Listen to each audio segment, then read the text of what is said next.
साल से चल रही रूस यूक्रेन जंग में जेलेंस्की को यह उम्मीद थी कि ट्रंप राष्ट्रपति बनते ही रूस पर बेहद सख्त कार्रवाई करेंगे, लेकिन ट्रंप ने जेलेंस्की को ऐसा डबल धोखा दिया है कि जेलेंस्की के होश फाख्ता हो गए। ट्रंप ने जेलेंस्की से साफ कह दिया कि खुद को देवदूत मत समझो, रूस यूक्रेन जंग के लिए सिर्फ यूक्रेन जिम्मेदार है। जेलेंस्की को समझ नहीं आ रहा कि आखिरकार पुतिन ने युद्ध में इतना बड़ा खेला कैसे कर दिया कि ट्रंप अब पुतिन की भाषा बोलने लगे हैं।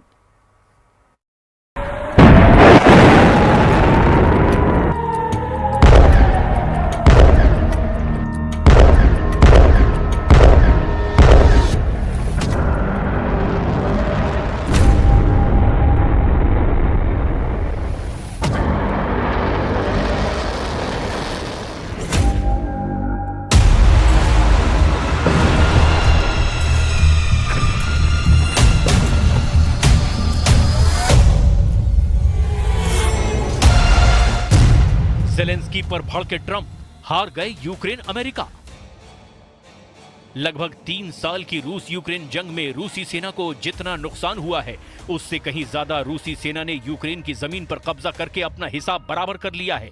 आज हम आपको दिखाने जा रहे हैं कि क्यों अमेरिका के नए राष्ट्रपति डोनाल्ड ट्रंप राष्ट्रपति ज़ेलेंस्की को धोखेबाज और हारा हुआ राष्ट्रपति साबित करने पर तुले हुए हैं।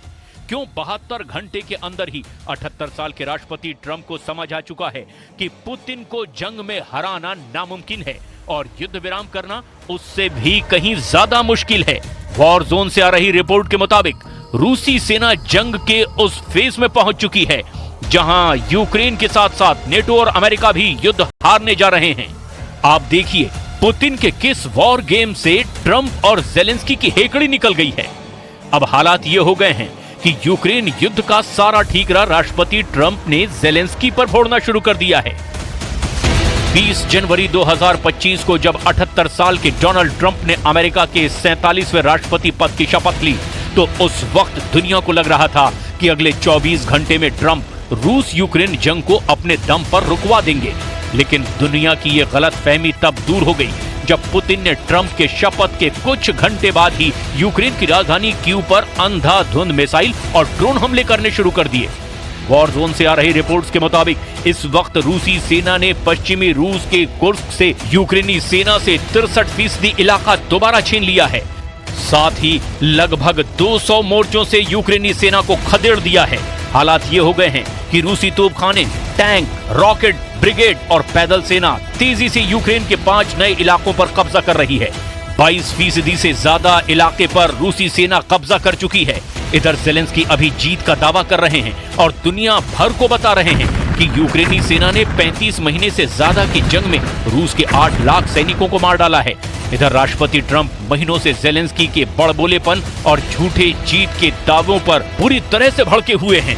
दावा किया जा रहा है कि राष्ट्रपति बनने से पहले ही ट्रंप ने पेरिस में ज़ेलेंस्की को समझा दिया था कि रूस को फौजी ताकत के दम पर बातचीत के मेज पर नहीं लाया जा सकता। पुतिन को पूरी रिस्पेक्ट और उनकी शर्तों के हिसाब से ही बातचीत के लिए मनाया जा सकता है। राष्ट्रपति ट्रंप भी यूक्रेन युद्ध का अब सारा ठीकरा ज़ेलेंस्की पर फोड़ने लगे हैं।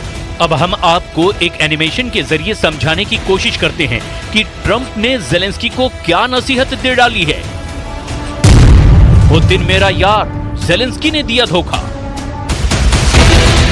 इधर भले ही ज़ेलेंस्की को लग रहा हो कि अमेरिकी हथियारों के दम पर रूस को चारों खाने चित कर देंगे, लेकिन सोशल मीडिया पर पुतिन ने रूस के कुछ ऐसे वीडियो जारी किए हैं जिन्हें देखकर अंदाजा लगाया जा सकता है कि रूस ने लंबे युद्ध के लिए कितनी बड़ी और भीषण तैयारी कर रखी है।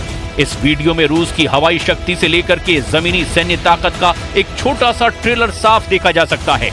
पुतिन पहले ही कह चुके हैं कि जितनी मिसाइलें दुनिया भर के देश एक दिन में बनाते हैं, उससे 3 गुना मिसाइलें अकेले रूस अपने दम पर रोजाना बना रहा है।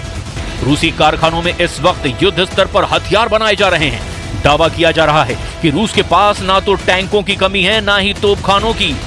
यही वजह है कि रूस ने यूक्रेन से अपना कुर्स्क का वो इलाका आसानी से छीन लिया है जिसे यूक्रेनी सेना ने 6 अगस्त 2024 से अक्टूबर 2024 के बीच कब्जा लिया था।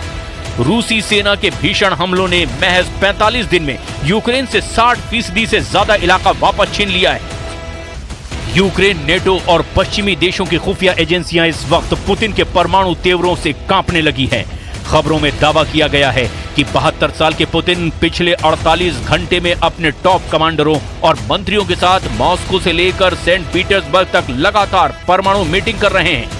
दावा किया जा रहा है कि जब से यूक्रेनी सेना ने नेटो देशों के साथ मिलकर रूस पर लंबी दूरी की मिसाइलों से हमले किए हैं, उसके बाद से पुतिन ने दो टूक कह दिया है कि अब टेबल पर नहीं, सिर्फ जंग के मैदान में ही युद्ध का फैसला होगा।